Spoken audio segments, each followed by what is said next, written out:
There will never truly be a way to explain this without sounding like a maniac rambling on about monsters and goblins. Never have I ever believed in ridiculous nonsense like that, and to be perfectly honest, I don't know if I do now.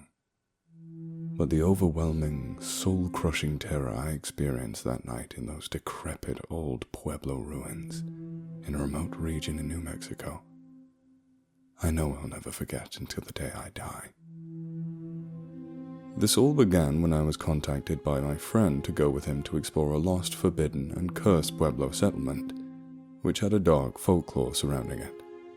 To be perfectly honest, with all due respect to my friend, I wish he'd chosen some other colleague of his. My theory is that he chose me due to our very close and age-old friendship. We both shared an interest in the ancient Americas ever since we were young. We frequently got together and studied the cultures of the ancient Americas and the North American cultural groups prior to European contact. Eventually, this led us to becoming historians and scholars in these fields, and we frequently discussed our research and data with each other. My interest was in the ancient Mexican civilizations, specializing in the study of the Olmecs, while as my friend instead chose to focus his work on the Native American groups of southwestern United States, particularly on the ancient Pueblo people noted for their advanced achievements and mysterious abandonment of their settlements. He became fixated on that subject, and he frequently visited the archaeological sites of the Pueblos. He excavated them and wrote numerous textbooks on the ruins.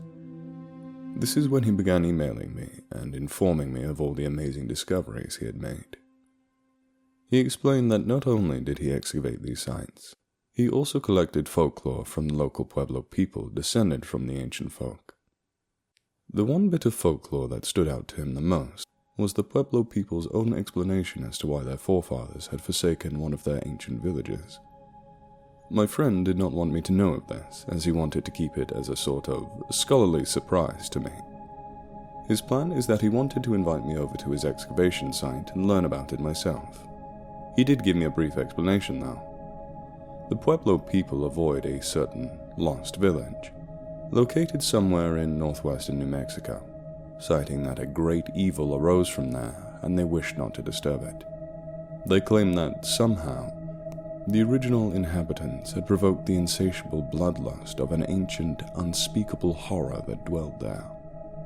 Because of this, the Pueblan villagers had to flee it at once and never went back, leaving the settlement to wither away to whoever was or is unlucky enough to find it.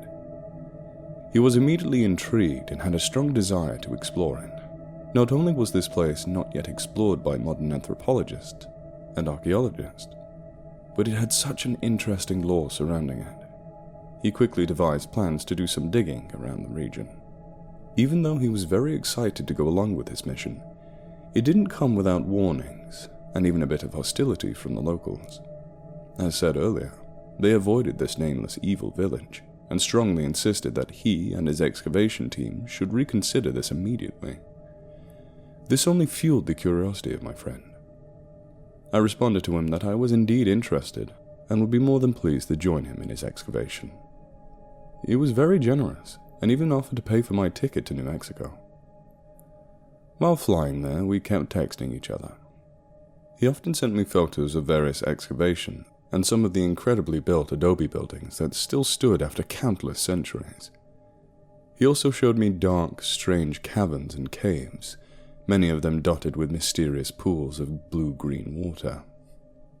In one of the texts, he told me that his excavation team discovered that some of the adobe homes had moderately sized catacombs buried underneath them. Although catacomb might be an inaccurate term, since it wasn't structured at all like a usual catacomb would be. Instead, he said that human bones were tossed around with strange markings and pictograms that had never been documented before along the grotto wall. They seemed to represent not so much a language, but a scene of disturbing events that took place. He described this to me, but he didn't want to ruin it. Instead, he wanted to show me in person. Additionally, he also sent me photos of towering monolithic canyons, snow-covered peak mountains looming like titans in the distance, and various other lonely gorges and dark ravines that was shaded a bright orange from the desert sun. It's a bit difficult for me to explain, but although they were just photos, there was a haunting aura about the images presented to me. The canyons, mountains, and crevices all appeared to have a sort of spectral quality to them, as if they had not been bothered for centuries until my friend and his fellow archaeologists came around and disturbed the old quietness of the land. When I finally arrived, my friend happily greeted me. He was glad to have both a respected anthropologist and historian with him, and a longtime friend. He gave me an extensive tour of the sites and of the beautifully archaic adobe complexes created by the ancient Puebloans. Walking up the stairs and venturing into the rooms they had built was like walking directly into the pages of a forgotten time period. The way I gazed out through the windows and staring at the vast terrain that was mountainous, forested, and arid was amazing. I wondered if the original owners of the property once stood just like that, staring at the distant cliffs and mountains as the sun rose and made the sand glitter orange and pale yellow. As I made my way through the Pueblo village, my friend informed me of his special surprise for me. He took me directly to the location where the Pueblo people indicated the horror drove the people away from their homes. It was within the mouth of an enormous, dark cavern that was located behind some gigantic boulders that were on the side of the tallest cliff in the region. When I peered into that cave, it resembled something more like an eternal abyss than a cave. Again, I'm not sure how to explain it, but the feeling of me gazing into those pictures that my friend had sent me earlier returned. I felt like I had heard some sort of strange, discordant noises echoing out of there very faintly. It almost sounded eerily like the cries of a human-like howl. But in other ways, it sounded like a very bizarre musical piping from an instrument I'd never heard before. I felt a chill crawl down my spine, and a sudden fear began to grow inside of me. I can't say whether or not I agreed with the Pueblo folks who warned us to stay away, but there was indeed something here that was very unusual. I wasn't sure if my friend heard the same noises as I did. I saw him still studying the edges of the entrance of the cavern with a fascinated look on his face as he just continued talking, almost mechanically. I didn't even realize that the sun was beginning to set. The pleasant, azure desert sky began to darken into a mysterious purplish color. I've seen the sky at sunset turn into a myriad of beautiful colors splashed onto it, but I don't think I'd seen this shade of color before. This purple seemed darker, as if the color of the sky were changing into a darker tone on its own, rather than because of the sun was setting. What made me become afraid was that, while I began to notice this, I heard the strange sounds emitting from the depths of the strange cavern beginning to grow louder, more excited, more menacing. I suppose I had a visible reaction to it, as I saw my friend suddenly turn to me with a concerned look on his face and ask, "Are you all right?" I just stared blankly and nervously into the darkness, and I didn't respond to him. I listened intently to the maddening and horrible noises I heard screeching and howling from within the cave. With a great force, I shook myself out of that bone-chilling trance and turned to my friend. "Yes, I'm fine," I lied, pretending that was perfectly normal despite what I was just hearing. He wasn't fooled, as I could see him staring at me with a perplexed look on his face. He pretended to ignore it, but I still could see the worried expression on his face, and he explained to me that he was going to explore the cave with a handful of his team tomorrow, and he wanted me to come along. I believe that, for the first time, I felt afraid and hesitant to enter that otherworldly cave. I was convinced that there was something beyond the laws of nature in this village, or more likely, this entire region, and whatever this particular something was, it was a menacing, terrible force. Regardless of this, I gathered up the courage to tell him that I would go with him. He nodded and explained to me that we would be exploring around 9 a.m. in the morning, but it is best to awaken a little early to grab some breakfast. We both headed back to our campsite.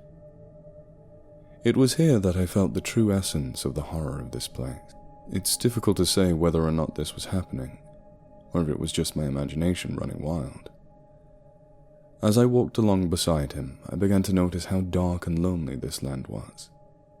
The cliffs and mountains in the distance no longer appeared majestic and beautiful as before. Now they appeared like towering, hideous monsters silhouetted against the bizarre purple sky.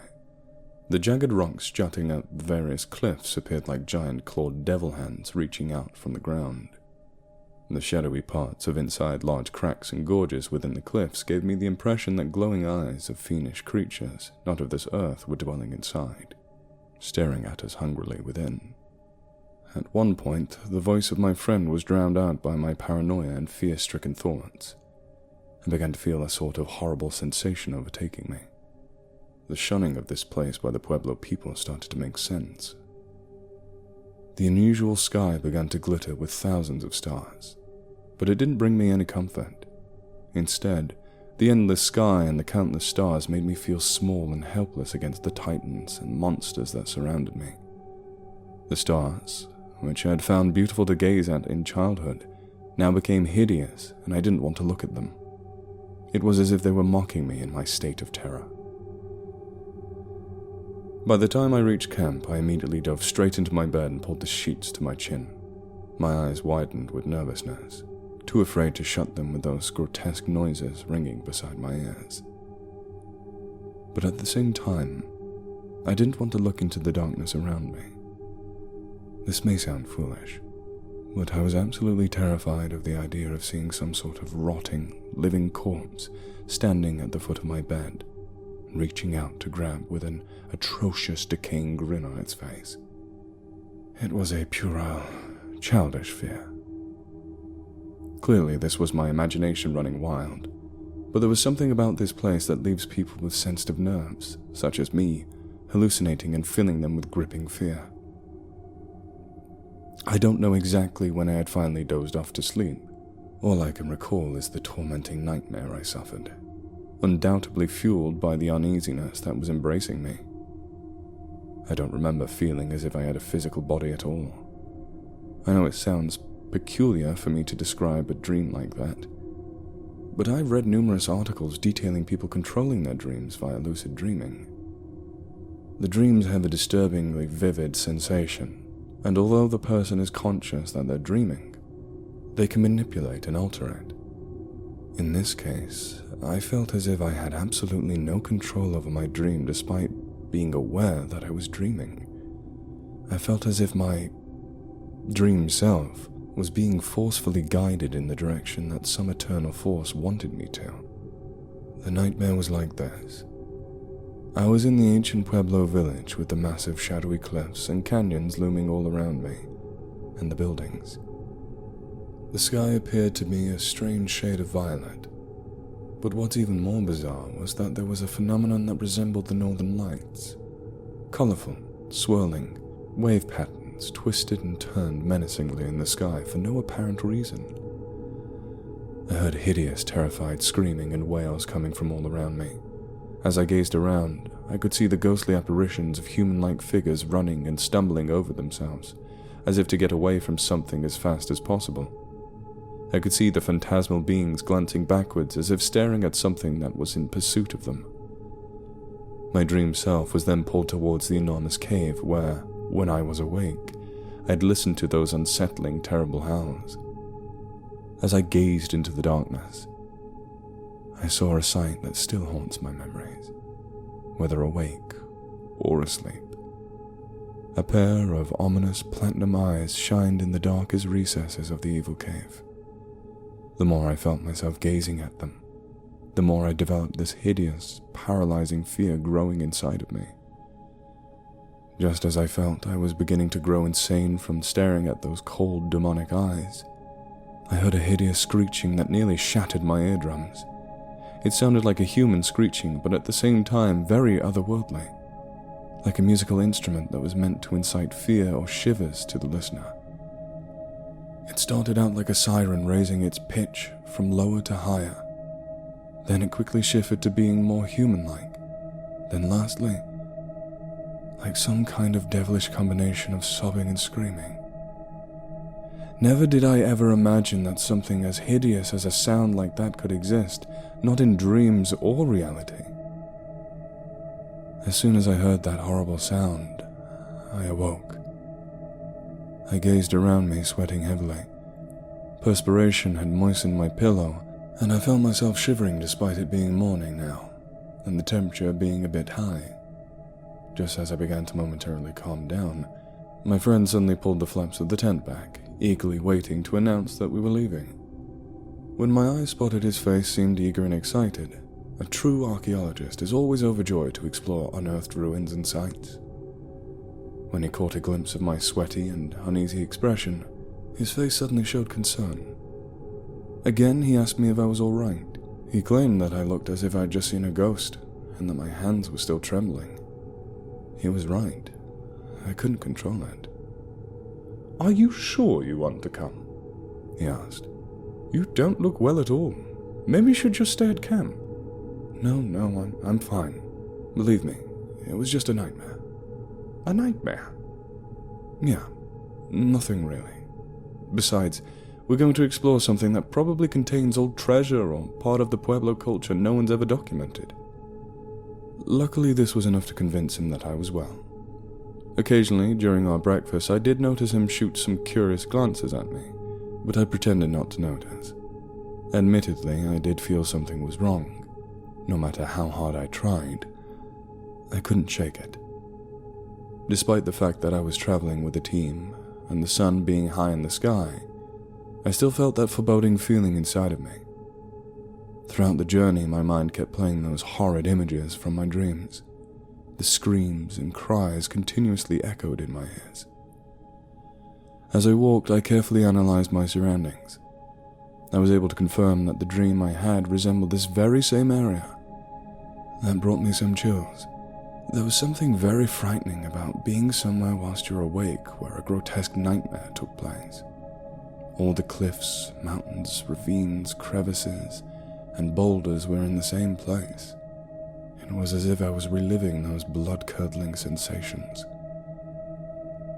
Finally, we spotted that dreaded cave that I saw in my nightmares, and felt the sound coming from the day before. I felt a cold hand slide down my spine as I saw it. All of my colleagues seemed happy and ready to explore it, but I felt so alone in my fear. There truly is something piteous when everyone around you is happy and as cheerful as can be, while you're the only one tormented and lonely in your terrible thoughts, and you don't want to speak about it. The closer I got, the more my dream repeatedly flashed in my mind. Whenever I stared at one of the peculiar but magnificent buildings that the ancient Puebloans had designed, I saw it shift to those strange colors as in my dreams, before it changed back to normal. I tried to convince myself that it was in my mind and it was playing tricks on me. I couldn't have this keep happening to me. It was becoming psychological torture. I raised a distressed hand to my face and wiped away the forming sweat on my forehead with my palm. At last, we reached the mouth of the cave. When we all entered, we turned on our flashlights and logged in with our equipment. I went along with the anthropological crew who entered.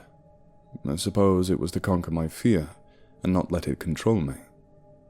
It wasn't even for learning's sake anymore. It was just to suppress my nervousness and convince myself that there was nothing supernaturally evil about this place. As soon as I entered, I saw that the cave was enormous. There were stalagmites and stalactites protruding from the floors and roof. It was moist as we felt water dripping on us, and the plopping sounds it made as we carefully walked over the terrain. The more we walked, the more I realized we were on a downward slope. At first it was very faint, hardly noticeable, but then it became much more steep until the light of the entrance faded into a speck, and the only source of light were our flashlights. We were heading deeper into the dark void that was the belly of the cave. Where it led to, I couldn't imagine. The cave was devoid of life. There was not even so much as a bat clinging to the ceiling. Our footsteps and the scraping of the soles of our boots sounded like a tremendous racket compared to the dead silence of this subterranean grotto. Then the steepness stopped, and it became flat. We all then suddenly heard a sound emit from one of our teammates, as if both a pleasant and unpleasant surprise. We saw that he was shining a light at the walls of the cave on his right, and we all did the same. What we found filled us with both awe and terror. All over the walls we saw carvings, thousands of them on every corner. We studied it carefully, each of us deliberating and suggesting what it could be. My friend informed me that they were very unlike the previous ones he had discovered beneath the homes of the ancient Puebloans. These were more detailed, and seemed more detailed and more like in the form of a narrative as opposed to the others, which just had strange and somewhat ghastly images carved. They depicted something of a bloody and dark ritual that may have happened here. What we gathered, something reminiscent of an Aztec sacrifice would occur here daily. It appeared to be against their will, as it showed people being dragged under here from their families. In one of the carvings, a figure appeared to be standing over a victim and brutally shoving a sharp object, possibly a knife, into the victim's chest with other ritual assistants, holding down his arms and legs. Another sequence showed numerous dead bodies piled against and on top of one another. Another one showed a shaman or something similar, offering hearts or organs to a sort of huge deity or something like that, while numerous other figures were behind him bowing down. One final image depicted a group of noble-looking shamans or high priests standing outside of the cave, raising their hands in a sort of incantation, as if sealing away something with unknown yet powerful magic that has remained hidden in this cave. As the rays of our flashlights captured the entire cave, the entire space was depicted with grotesque scenes of sacrificial rituals and death. As we moved forward, one of our teammates let out a horrified shriek, whilst another let out a sickening gasp and fainted right on the spot, being caught by one of the other teammates. After a few moments, he recovered. He was a bit dazed, but he immediately began to explore the horrific discovery along with us. We saw enormous piles of human bones and skulls on both sides of the cavern walls. In addition to that, there was a putrid smell of something old and decaying that hit us. I can't truly describe what it was, but it burned fiercely into our nostrils. The skeletons appeared to be wrapped around each other, as if consoling themselves from some sort of evil thing that happened to them. Many of them appeared horrified, with their empty jaws hanging open and tossed around as if screaming for their lives. But what was mostly astonishing and terrifying was the giant statue that stood at the very end of this cave-like chamber. A giant godlike being sat there, with its enormous claws resting on its knees, and it was hunched over, as if seated on an enormous throne. It resembled a gargoyle with bat-like wings.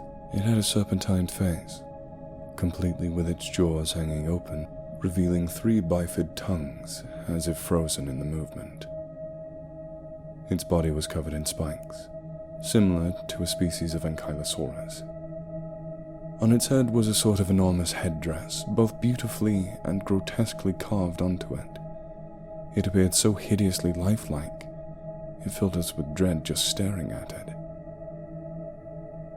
Then what I'm about to describe next, I don't know whether to say really happened or if we all lost our minds. The eyes of the menacing thing suddenly began to glow that eerie platinum color that I had seen in my nightmare. Numerous carved hieroglyphs began to shine all over its arms, legs, claws, and vulture-like feet similar to its eyes. Movement as clearly visible in its slithering trio of tongues, and its wings began to expand and flap slowly. A strange and loud humming noise began to resonate all around the underground death chamber. In horror we witnessed that all the carvings began to glow luridly on the walls, just like the ones on the monster god's body. They all did it, as if life began to sweep across the carvings. The adorned beast then arose from its stone throne with the entire cave shaking, as if there were an enormous earthquake going on. It opened its mouth and let out a hideous, high-pitched crying and screeching, like the terrible sounds I had heard in my nightmare.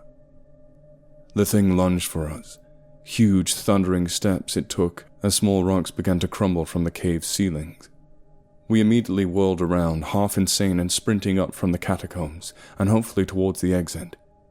It was here the line between reality and illusion began to blur. I couldn't tell if I were dreaming still, or if this was some sort of madness I was beginning to experience. Had my fear suddenly gotten the best of me? I couldn't tell.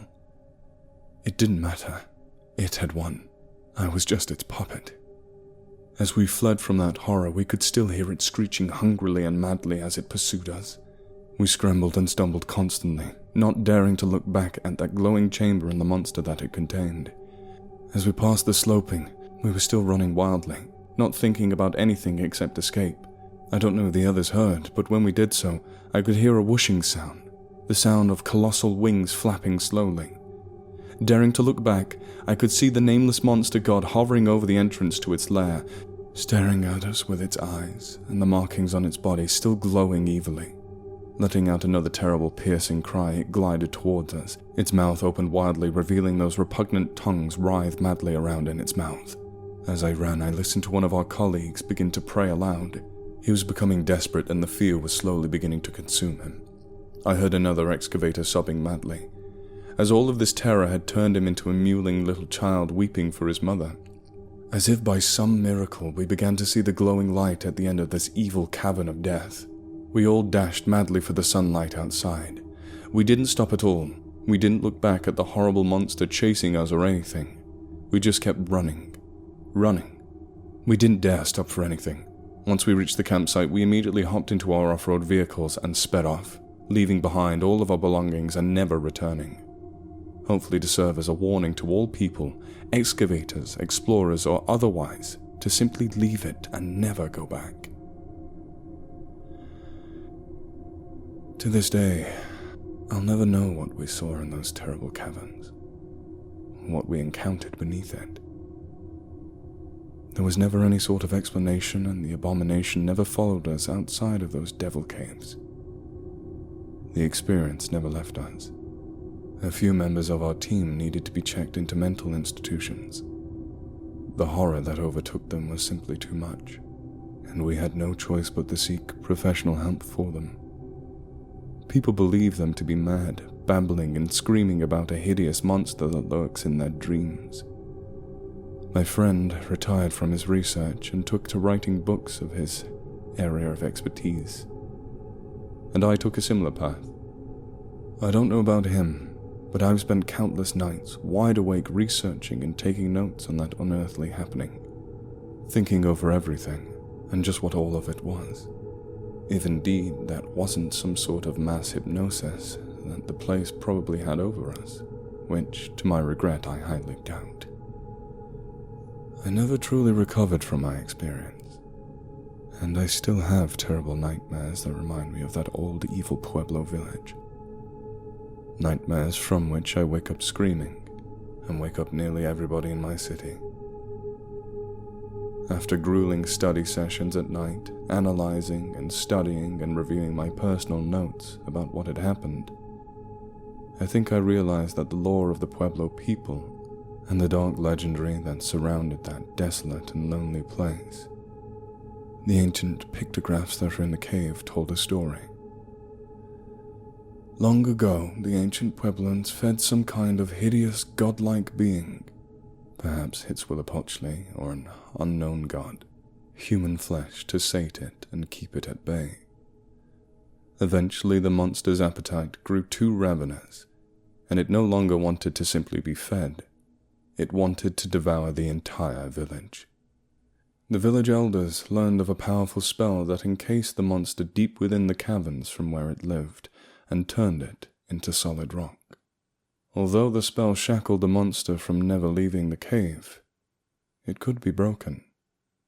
If any sort of trespasser were to enter its cave and approach it, the monster would awaken from its slumber.